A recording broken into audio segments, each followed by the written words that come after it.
नमस्कार प्यारे बच्चों, मैं आपका मैथ्स का टीचर दीपक सर। प्यारे बच्चों, एक बार फिर से आपका स्वागत है आज की मैथ्स की क्लास में। प्यारे बच्चों, ये आपकी आज की मैथ्स की वर्कशीट है, क्लास 6 की ये वर्कशीट है। ये वर्कशीट नंबर 40 है बच्चों, और आज डेट है 29 नवंबर 2021।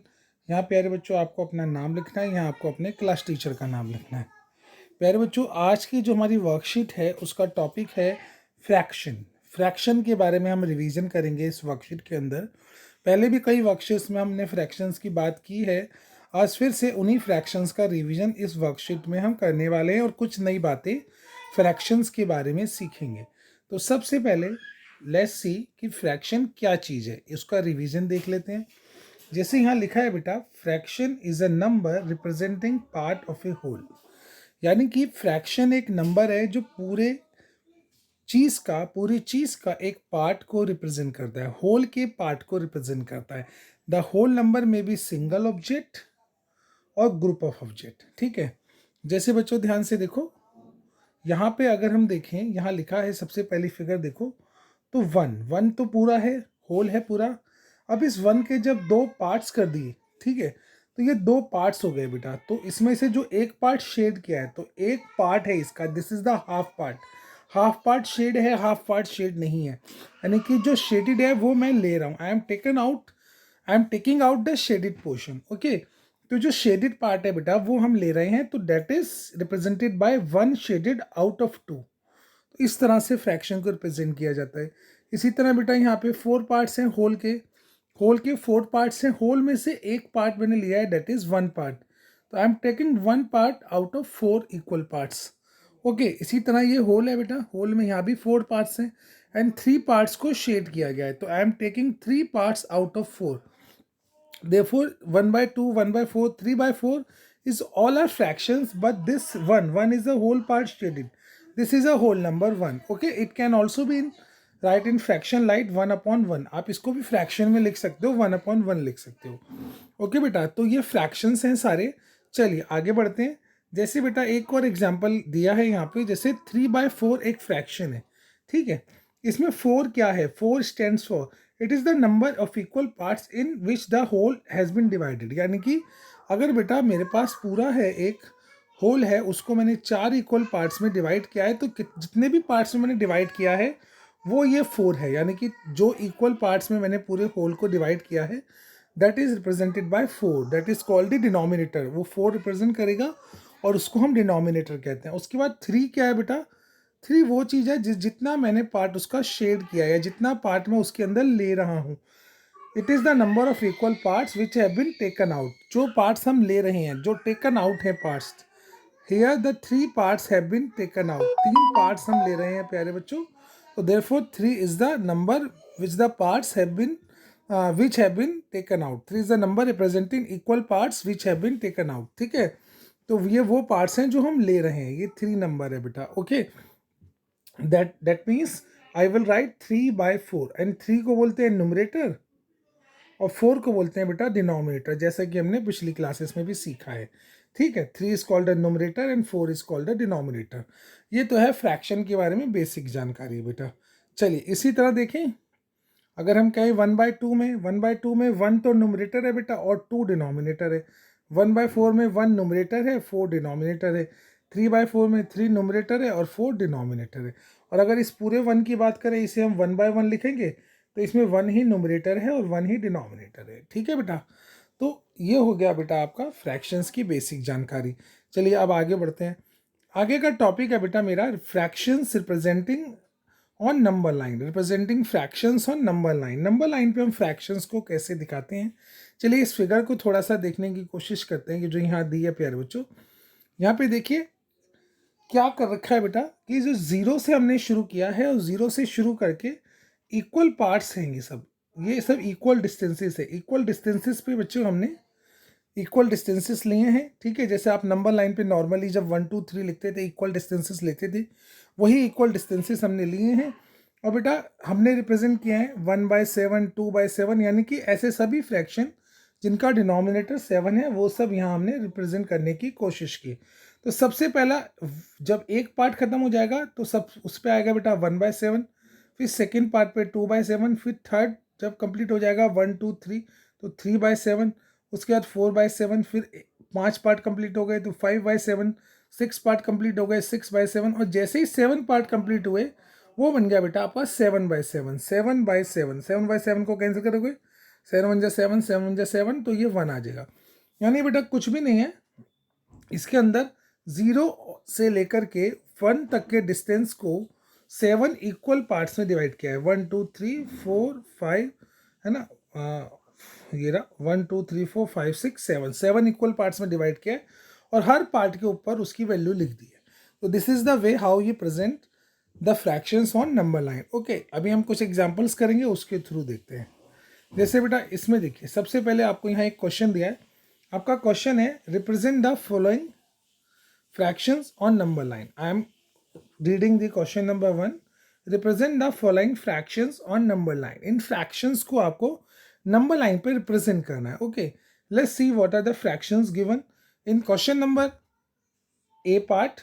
You have given with 2/5 and 4/5. आपको 2/5 और 4/5 को नंबर लाइन पे रिप्रेजेंट करना है। बेटा सबसे पहले आप एक नंबर लाइन खींचोगे स्केल से बिल्कुल प्रॉपरली, ओके, बिल्कुल सीधी number line.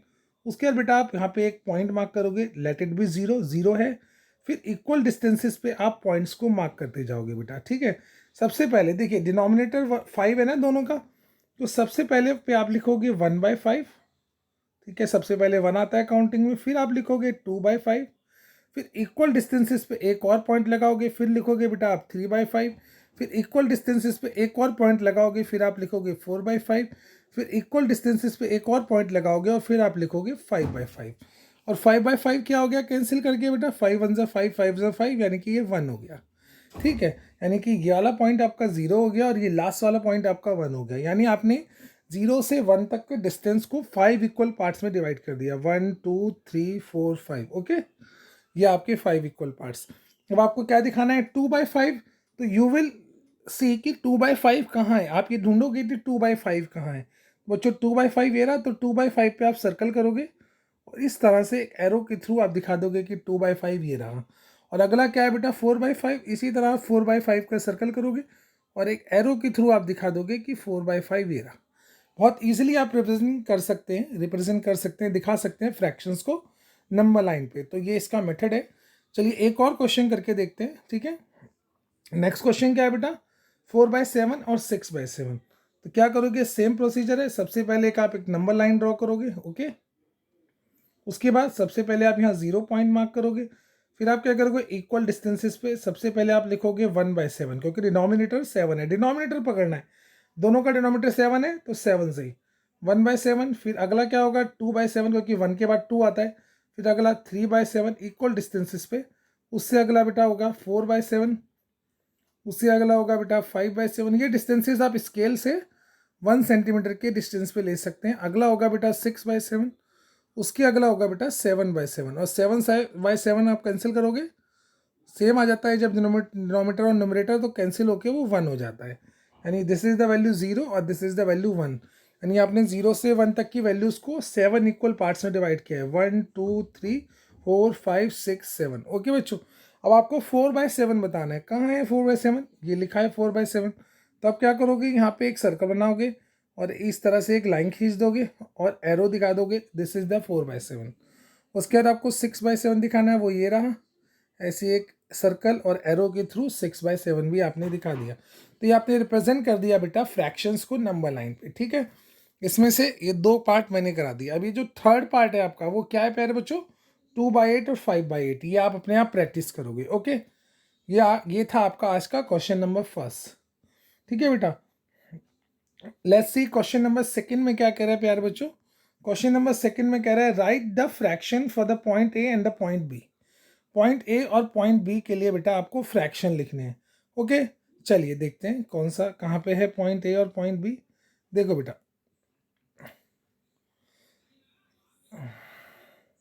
Right the fraction for the point A and the point B. Point A और पॉइंट बी के लिए आपको फ्रैक्शन लिखनी है, ठीक है बेटा। चलिए लेट्स सी कि क्या हो रहा है प्यारे बच्चों। ये है बेटा आपका, यहाँ से शुरू करें, 1 2 3 4, 4 इक्वल पार्ट्स में डिवाइड हो रहा है बेटा। तो सबसे पहले ये वाला होगा आपका 1/4, है ना। मैं इसको थोड़ा सा और बड़ा कर लेता हूँ ताकि और क्लैरिटी आ जाएगी बेटा। ये देखिए, ये है आपको, तो आपको यहाँ पे लिखना है। चलिए लिखते हैं बेटा। ये होगा बेटा आपका 1/4। 4 ही क्यों लिया है? क्योंकि 4 इक्वल पार्ट्स है। 0 और 1 के बीच में कितने पार्ट्स हैं? 4 इक्वल पार्ट। तो बेटा 1/4 ये होगा, 2/4 ये होगा, 3/4, और जो 1 होगा वो क्या होगा? वो होगा 4/4। इसके बाद ये होगा बेटा आपका 5/4, ये 6/4 होगा बेटा, ये 7/4 होगा, और जो 8 होगा बेटा वो आपका, सॉरी जो 2 होगा वो 8/4 होगा, क्योंकि 4 2 8 कैंसिल करके आ जाएगा। उसके बाद बेटा ये होगा 9/4, फिर होगा बेटा ये 10/4, और फिर होगा बेटा ये 11/4, और ये जो 3 होगा बेटा ये होगा आपका 12/4। आप देखो 12/4 को कैंसिल करो, 4 1 जा 4, 4 3 जा 12 होता है ना, तो यानी कि ये 3 बिल्कुल ठीक है। तो ये जो ग्रीन डॉट है वो क्या रिप्रेजेंट कर रहा है? ग्रीन डॉट आपका जो आपको बताना है, ग्रीन डॉट क्या रिप्रेजेंट कर रहा है? ये रिप्रेजेंट कर रहा है बेटा आपका 3। तो दिस इज द फ्रैक्शन 3, और 3 मतलब ए जो रिप्रेजेंट कर रहा है वो क्या है? फ्रैक्शन 3 है। आप इसको बेटा ए फ्रैक्शन को 3 भी लिख सकते हो, या आप एक काम कर सकते हो बेटा 3 लिख दो, या फिर आप लिख दो इसको 12/4। 3 को आप 12/4 भी लिख सकते हो, ठीक है, या 3/1 लिख सकते हो, है ना। तो जो ए पॉइंट रिप्रेजेंट कर रहा है वो फ्रैक्शन है 3/1 या 3/1 या 12/4 या 3 सिंपली, ठीक है बेटा। चलिए let's see question number B. B क्या है बेटा इसका? उसमें देखते हैं कौन सा फ्रैक्शन पूछा है। सिमिलर वे में करने की कोशिश करते हैं। इसमें देखिए 1 2 3 4 5 6, 6 इक्वल पार्ट्स हैं बेटा। जो सबसे पहला पार्ट होगा क्या होगा? 1/6। दूसरा वाला होगा बेटा 2/6। तीसरा वाला होगा 3/6, फिर 4/6, फिर ये वाला 5/6, और जो 1 होगा ना बेटा आपका वो होगा 6/6, और ये वाला 7/6, फिर 8/6, फिर ये जो आपका होगा बेटा ये कौन सा बनेगा? फिर ये 9/6 बनेगा। यानी ये जो डॉट आपका रिप्रेजेंट कर रहा है वो क्या है? 9/6 को कर रहा है। फिर ये 10/6 हो जाएगा, और ये वाला बेटा 11/6, और जो 2 होगा वो क्या होगा? 12/6। 12/6 आप कैंसिल करो, 6 1 जा 6, 6 2 जा 12 ही होता है, तो 2 ही होगा। तो बिल्कुल ठीक कर रहे हैं अपन। तो यहाँ पर बेटा जो बी पॉइंट रिप्रेजेंट करेगा, यहाँ पे इन्होंने हाईलाइट किया है, वो 9/6 को करेगा। तो जो बी फ्रैक्शन है आपका वो क्या है? 9/6 है। और इस 9/6 को बेटा आप कैंसिल भी कर सकते हो, 3 3 जा 9 और 3 2 जा 6, तो आप 3/2 भी लिख सकते हो, ठीक है बेटा। इस तरह से भी आप लिख सकते हो। तो ये फ्रैक्शन जो प्रेजेंट कर रहा है वो मैंने आपको बता दिया, ठीक है बेटा। चलिए हम नेक्स्ट आते हैं बेटा, क्वेश्चन नंबर 3 की ओर आते हैं, ठीक है बेटा। क्वेश्चन नंबर 3 में क्या कह रहा है बेटा कि right the fraction for the shaded portion of the figures given. वो शेडेड पोर्शन के लिए फ्रैक्शन लिखना है आपको। फ्रैक्शन लिखना आता ही है। इसमें 2 इक्वल पार्ट्स हैं तो नीचे तो 2 आएगा, और कितने शेड किए हैं? 1 शेड किया है तो ऊपर 1 आएगा, तो 1/2 इज अ फ्रैक्शन। इस फिगर में देखिए 1 2 3 4 5, 5 पार्ट्स हैं बेटा, और 1 शेड किया है तो 1/5। इसमें 1 2 3 4 5, इसमें भी 5 इक्वल पार्ट्स हैं बेटा, और 3 शेड किए हैं तो बेटा 3/5। तो ये क्वेश्चन नंबर 3 हो गया आपका। चलिए लेट्स सी क्वेश्चन नंबर 4 प्यारे बच्चों। आपको शेड करना है जो भी फिगर है, जो आपको फ्रैक्शन दिया और आपको शेडिंग करनी है। सबसे इजी है। इसमें आप पेंसिल शेडिंग कर सकते हैं, ठीक है। कॉपी पे जब करेंगे पेंसिल शेडिंग कर ले। If you want pencil colours, आप पेंसिल कलर्स से भी कर सकते हैं। आप दूसरे वाले जो क्रेयॉन्स होते हैं, जो वैक्स क्रेयॉन्स होते हैं, मोमिया कलर, उनसे भी शेड कर सकते हैं कॉपी में, कोई दिक्कत नहीं है। पेंसिल से भी शेड कर सकते हैं, पेंसिल कलर से भी कर सकते हैं। तो पहला क्वेश्चन है बेटा 1/6, यानी कि इसमें 6 पार्ट्स हैं, दिख रहे हैं 6 पार्ट्स हैं, और क्योंकि न्यूमरेटर में 1 है बेटा, तो डेट मीन्स हमें केवल 1 पार्ट शेड करना है। कोई सा भी 1 पार्ट आप इसमें शेड कर सकते हो। तो एक पार्ट में आपको कलर फिल करना है, एक पार्ट में, ठीक है। कोई सा भी एक पार्ट आपने ले लिया और उसमें आपको कलर फिल करना है, ठीक है। देखिए इसमें मैंने कलर फिल कर दिया, तो ये रिप्रेजेंट करेगा बेटा आपका 1/6 को। ओके प्यारे बच्चों, दिस इज योर 1/6, क्योंकि न्यूमरेटर में 1 है तो केवल एक ही में कलर आपको फिल करना है, ठीक है। दूसरा वाला क्या है बेटा? इसके बाद दूसरा है, एक सेकेंड बेटा, दूसरा है आपका 1/4। ओके, 1/4 में 4 पार्ट दिए हैं, बिल्कुल आपको एक पार्ट शेड करना है।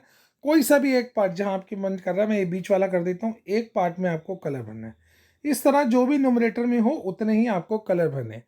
ओके, इसी तरह आप 1/3 कीजिएगा, ठीक है बेटा। इसी तरह 1/3 आप कीजिएगा, ठीक है। और इसी तरह बेटा यहाँ आ जाइए, ये दिया आपका 3/4, यानी भी आपको 3 पार्ट शेड करने हैं। एक 1 2 और 3 पार्ट्स क्यों शेयर करने हैं, क्योंकि न्यूमरेटर में 3 है। इसी तरह बेटा जब 4/9 पे आप आ गए, 4/9 आपका कहाँ है, ये रहा 4/9। 4/9 में आपको 9 पार्ट्स दिए, आपको कोई भी 4 पार्ट शेड करने हैं, 1 2 3 4। प्रॉपर शेड कीजिएगा, पूरा पूरा रंग भरिएगा, तो आपका ये 4 पार्ट शेड हो गए। ठीक है बेटा, चलिए तो ये आपकी सारे क्वेश्चंस हो गए। तो बेटा प्यारे बच्चों, ये आपकी आज की वर्कशीट थी। ठीक है, वर्कशीट नंबर 40 मैथ्स की वर्कशीट।